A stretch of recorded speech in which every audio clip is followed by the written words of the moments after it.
Hey there, everyone, and welcome to today's show. I'm Dave Keller. I'm the president and chief strategist of Sierra Alpha Research, founder of Market Misbehavior, host of the popular market recap show, Chart This with Dave Keller. Thanks for joining me here on StockCharts TV for a discussion of one of my favorite momentum indicators, RSI. I often get asked by people what technical indicators I use and why.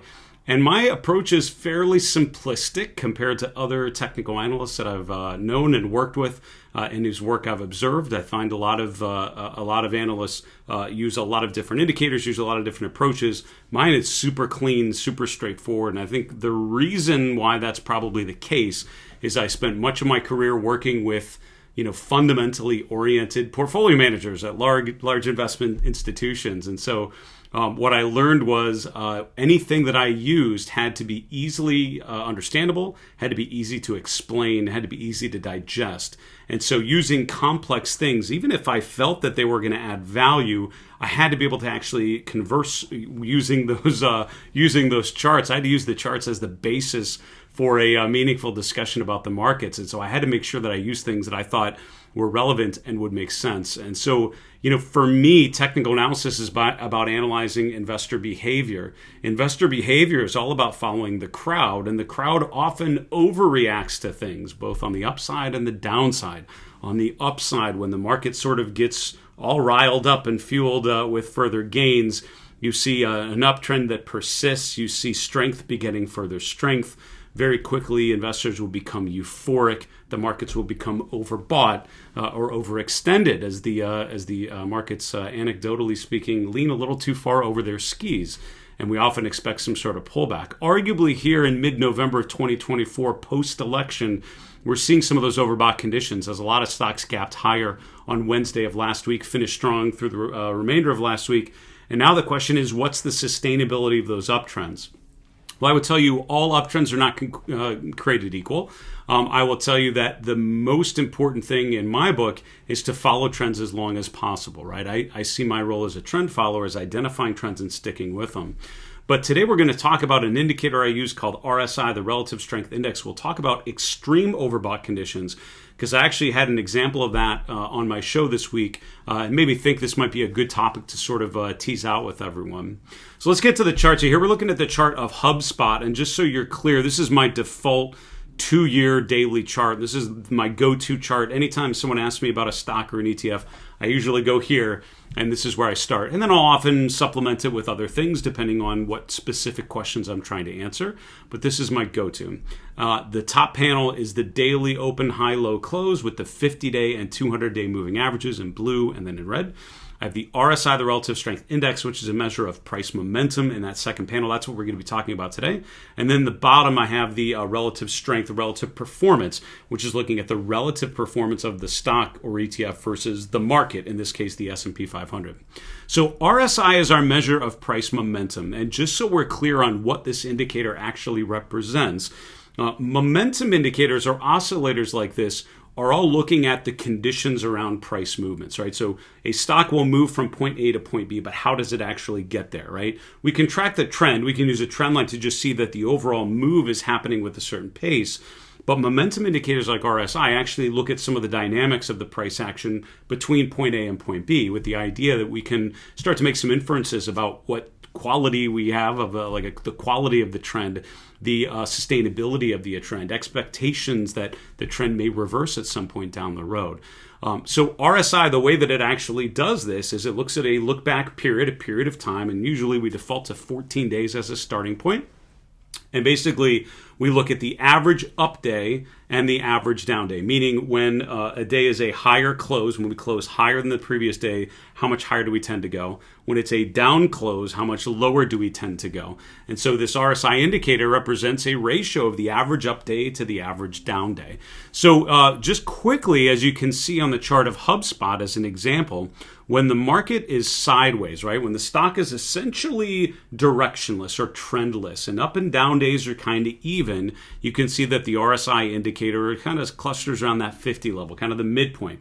This implies that the up and the down days are about equal, that there's no real strength in the buyers versus the sellers, or the bullish versus the bearish trends, and as a result, the market's kind of in an equilibrium. So when you see a stock sort of in a sideways phase, the RSI will often be near or at or around 50. When the market goes up too quickly, right, when it accelerates to the upside higher than average, and those up days are a lot stronger than normal, you will see the RSI get above 70, shaded in green on stock charts, suggesting that we're overbought or overextended. We've gone too far too quickly. When the market sells off aggressively, we often will become oversold when the RSI goes below 30. Now, a lot of people, I would say, incorrectly assume that overbought is bad and oversold is good. And this actually comes from a very good place and a reasonable place. And you'll see a lot of times that when the stock is oversold, you'll get a bit of a bounce. And when the stock is overbought, you often get a bit of a pullback. And this really comes from a swing trading methodology. So if you're a swing trader, what I would do is use the RSI indicator and dial the period way down to like 9 days or even 5 days, depending on how aggressively you're trying to trade or the dynamics, the volatility of a particular stock. And you can use that as a way to identify short-term peaks and valleys. But a lot of investors that are more medium-term or longer-term, you're not really trying to pinpoint every turning point. You're trying to just understand the longer-term structure, right? I want something that tells me that HubSpot is in an uptrend into mid-2023, and then in a downtrend into an October low, then an uptrend into April, then a downtrend into August, and an uptrend into where we're seeing currently, right? So there are ways to use RSI more as a medium-term, long-term approach, and this is what we're talking about here today. Note on this chart that the RSI currently is above 80. It's actually around 87 as of today's close on Tuesday, November 12th. So the stock has rallied so quickly, and the up days are so significant here recently that the RSI is moving very, very high. And it very rarely gets above 90 just because of the math involved. It's actually very difficult to do that. And by the way, I should acknowledge the fact that I fudged the math a little bit. That description that I gave you about the average up day and the average down day is actually the first print of the RSI indicator. After the first 14 days, it uses an exponential smoothing, and that's just a way of smoothing out the price data, making it more sensitive to the more recent moves.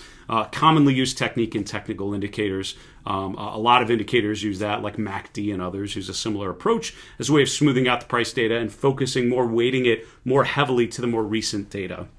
But having said that, the idea is still the same. When a stock spikes very quickly, the RSI will become overbought. So the last two times we had an RSI at or above 80 were in December of 2023 and then in June of 2023.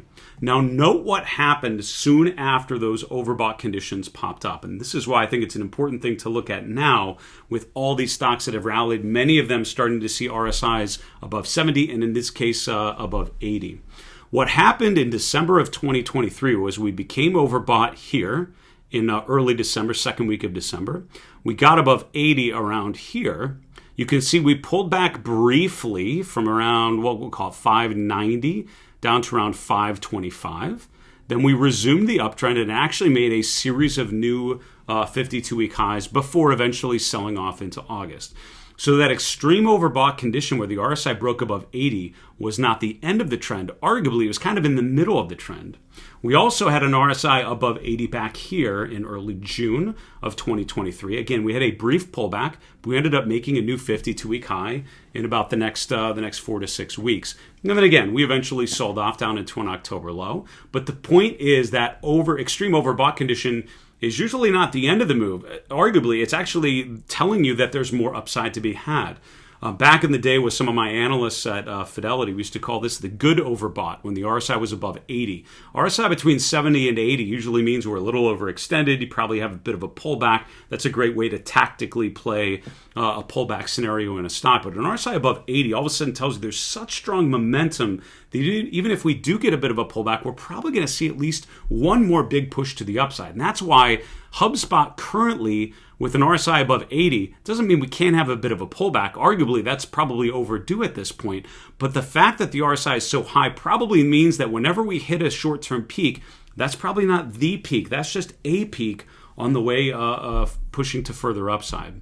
NVIDIA is another example that has a series of those extreme overbought conditions over the last 2 years. Starting on the left side of the chart, you can see a series of times where we became overbought briefly, but then came back down here. in May of 2023, we had an RSI above 80. That's when we gapped higher, which looks very similar to a lot of stocks now that gapped higher last week after the elections. But you can see, again, that was right here, right? The RSI spiked above 80. We moved higher for another 2 to 3 months before we eventually hit a peak in August and then rotated lower into the October 23 low. Same thing here. We saw the RSI push above 80 in January of 2024. Look at all the upside we had after the RSI hit 80. It actually did happen here where the RSI pushed above 80 in June. We ended up making a lower high and then continued to push downwards. And that's another thing to think about, right? A lot of times when you have the RSI push above 80, remember that doesn't happen in a vacuum. There's a reason why I don't have a portfolio called the RSI over 80 fund, and all I do is buy stocks in an RSI over 80, because I don't think it's that simple, right?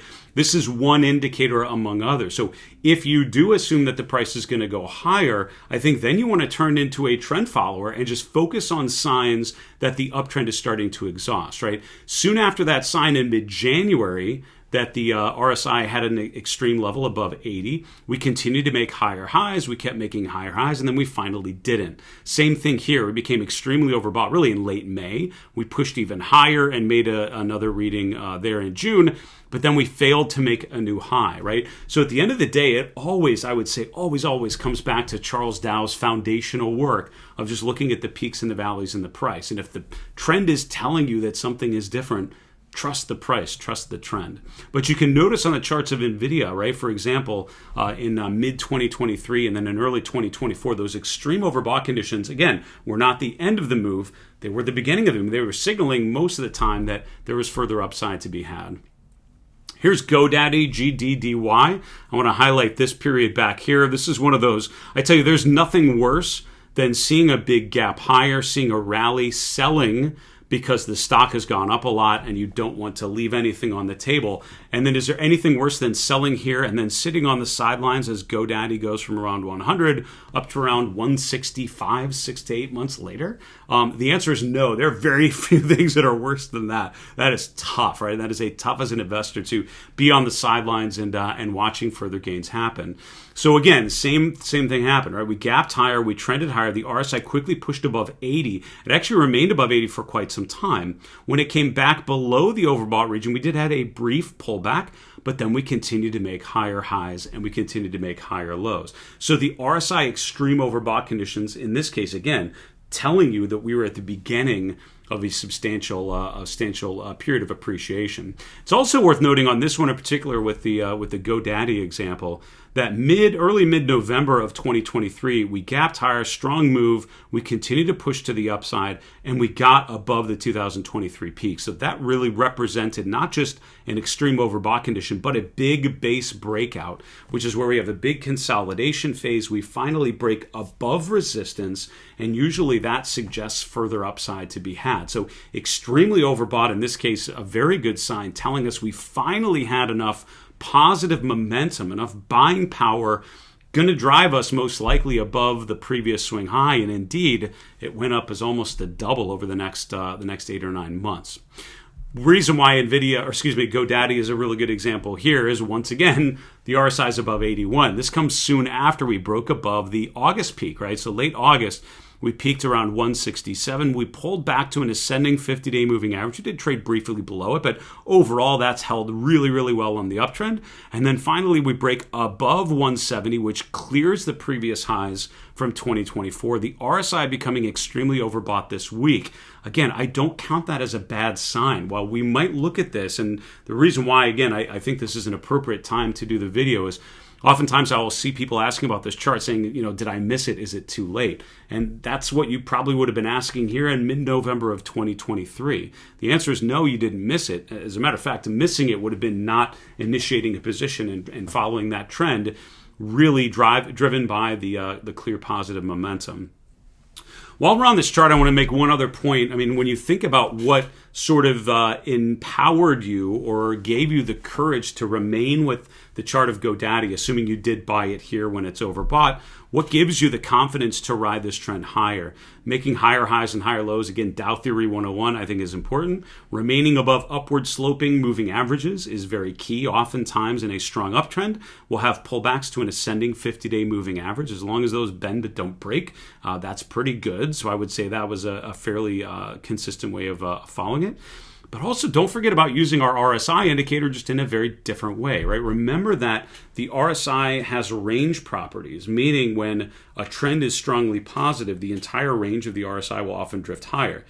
In a big sell-off, the RSI range will drift lower. Let's look at what that means on this particular chart.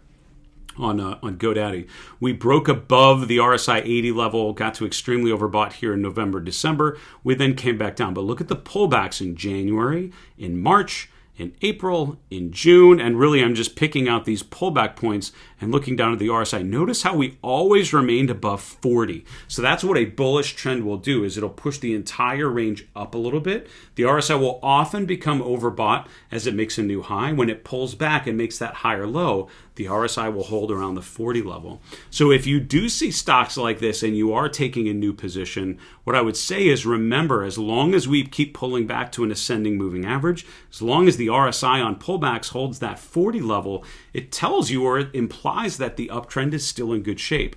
Look for a stock that breaks below an ascending 50-day moving average. Look for stocks where the RSI breaks below 40 on a sell-off. That's when you want to start to question the sustainability of the uptrend and maybe consider lightening up a position if you've had a successful run and you've pushed the price or followed the trend higher.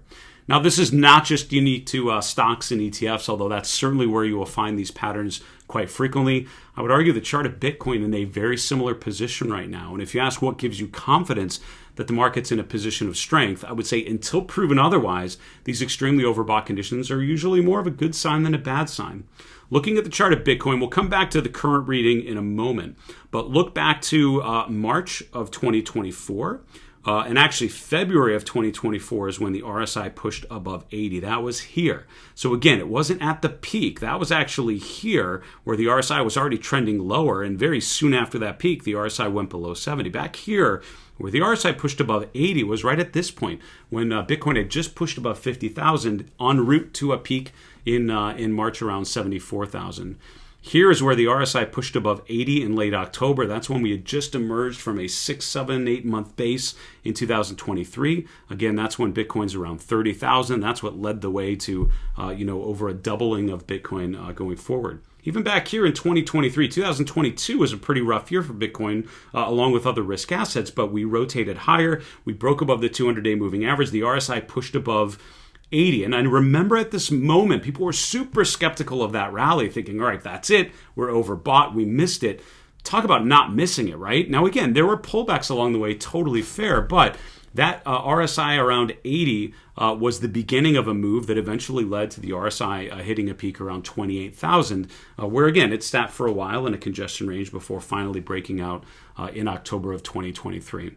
So even on the chart of Bitcoin, we can see that those extreme overbought conditions usually don't happen at the end of the move. They happen at the beginning of the move. So if you think of RSI overbought as a bad thing, we need to reprogram our thinking a little bit and remember that extremely overbought, especially when we start to break out from a congestion range, is often a very bullish sign for further upside to be had.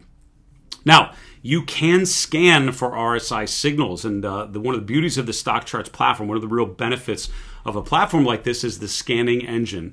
And so as a StockCharts member, we can create a bunch of these different scans to look for different opportunities. These are the kind of things that I love to set up. I love to randomly scan for the results. I love to set them up as scheduled scans. So every day or every week via email, I get a list of tickers that fit my criteria. That's where you can really get the StockCharts platform doing some of the heavy work for you and finding opportunities even when you're not actively looking for them.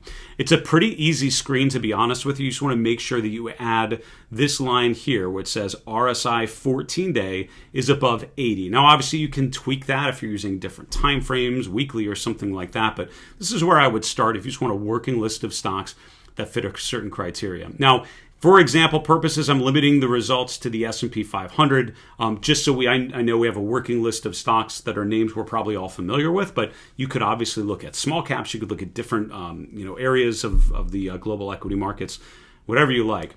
Now, running the scan as of right now, and I'm running this on Tuesday, November 12th, we can see 17 stocks in the S&P 500, according to StockCharts, are currently extremely overbought with an RSI above 80. One of the great additions to the StockCharts platform, I think this was last year that this was added, was you can immediately, from the summary page here, click on Sharp Charts, and you can flip through and actually see what these charts look like. So a lot of these look a lot like that HubSpot chart, right? These are stocks that are recently becoming extremely overbought. And again, part of you is going to say, well, that's probably too late. These feel very, very overextended. Look back at some of these examples we've looked at, like HubSpot, NVIDIA, GoDaddy, even Bitcoin. Remember that those extreme overbought conditions often happen at the beginning of a big uptrend, not at the end of the uptrend. Remember, this signals strong upside momentum. We want to use the trend following toolkit to limit any sort of downside if we're wrong and if the uptrend doesn't continue. A couple names that come to mind as I'm reviewing this: Axon, which is a defense name. Salesforce.com recently breaking above its March peak. I think that might be important as it accelerates with extreme overbought conditions. By the way, the last time the RSI was over 80 was here, where CRM actually broke to a new 52-week high, eclipsing the summer 23 high, and actually moved above $300 a share for the first time. EMR is another industrial name. EPAM is a technology name. FICO is a little different because it's actually been in an extended uptrend for quite some time. But again, look back to some of these times with the RSI hits that 80 level. Again, it's rarely, if ever, the end of the move. It's usually a sign that there may be further upside to be had. Another one, Fox Corp, will probably leave it here as the last example. Again, remember that this is not something we do in a vacuum. So the fact that we're extremely overbought, we're in a pattern of higher highs and higher lows above two upward sloping moving averages with the relative performance breaking out to a new 12-month high. These are the characteristics of a strong chart. And as long as we use trend following techniques, as long as we use those RSI range rules to differentiate as best as we can a garden variety pullback with something more significant, overall we're going to be in good shape. What do you think about using the RSI indicator in this way, looking for extremely overbought conditions as an opportunity for further upside to be had? Leave a comment below if you could and let me know what you think of this indicator. What other indicators do you use? What other indicators could we do a video on? Drop a comment, let me know. By the way, if you're looking for our live market recap show every weekday after the close at 4 p.m. Eastern, it is back and better than ever. It's called Chart This with Dave Keller. You can find it on my YouTube channel called Market Misbehavior. We live stream on YouTube, X, Facebook, and LinkedIn every trading day after the close, right around 4 p.m. Eastern. And also, if you're looking to upgrade your own toolkit, if you're looking for ways to identify better charts like some of the ones we discussed, if you're looking for a mentor to help address questions as they come up and troubleshoot issues with your investment process to help point you in the right direction with some of these technical indicators, our market misbehavior offerings may be well worth it. We have a free course that you can access if you go to marketmisbehavior.com/free course or scan the QR code that you see on your screen. I would love to have you there. You'll also be on the list for my newsletter where I share great charts, great thought-provoking ideas, and great coverage of market dynamics. For Market Misbehavior and Sierra Alpha Research, I'm Dave Keller. Thanks so much for joining me here on StockCharts TV. And remember, it's always a good time to own good charts.